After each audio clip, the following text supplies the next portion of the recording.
Hello, my name is Dr. Siobhan Higgins, and I'm one of the leads on the Active Consent Programme. We're an interdisciplinary team based in NUI Galway, but we're a national programme working all across Ireland. And we're here to celebrate the International Day of Consent. And it's great that everybody is aware of how important consent is, because consent is central if people want to have positive and physically and emotionally positive, intimate relationships with other people. And without consent, we get all the negatives in terms of rape, assault, and sexual violence.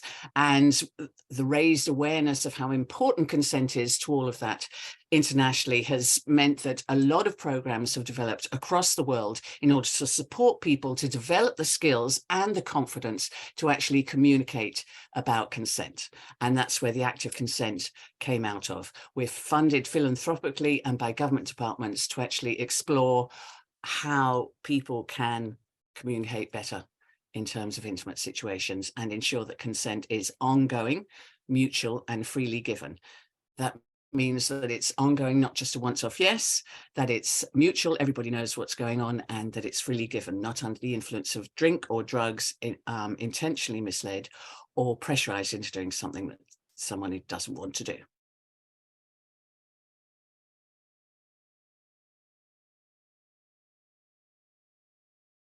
Active Consent Programme grew out of the research that we were doing in NUI Galway, working with third level students into an understanding of their perspectives of what consent is, but also they identified what the issues were in terms of what was stopping people communicating about consent. And one of the things that they identified was that they didn't know how to communicate, but also if something negative happened to them, or one of their peers, they wouldn't know where to go to get support. So we started developing workshops, and also then we developed a drama in order to explore these situations and give people a raised awareness of the importance of communicating actively about consent rather than passively about consent, and actually to give people some skills to actually communicate. So Active Consent's interdisciplinary team, we come from psychology, health promotion, and theatre and drama studies. We work from the central assumption that one intervention, whether that's a workshop, a play, or an e-learning module, or even a social media campaign, won't on its own produce the change within Irish society and beyond of more positive sexual experiences and less sexual violence and harassment. So to create and sustain momentum, an integrated and interdisciplinary model working on multiple fronts with all stakeholders, that's young people, their educators, parents, and policymakers, alongside real-time engagement with cultural shifts and events related to consent, sexuality, and sexual violence, both here at home and more globally, is the way forward.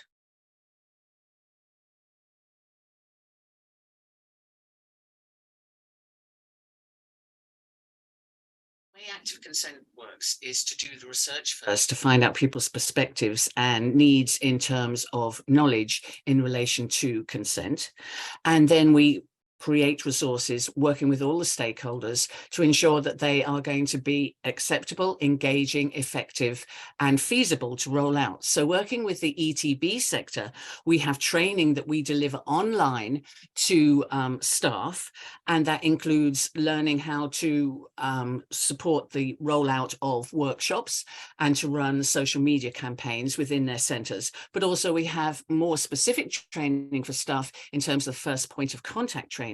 All of this is done online, so people don't have to go anywhere, but actually give some of their time to actually learn the skills so that they will feel more confident and more comfortable.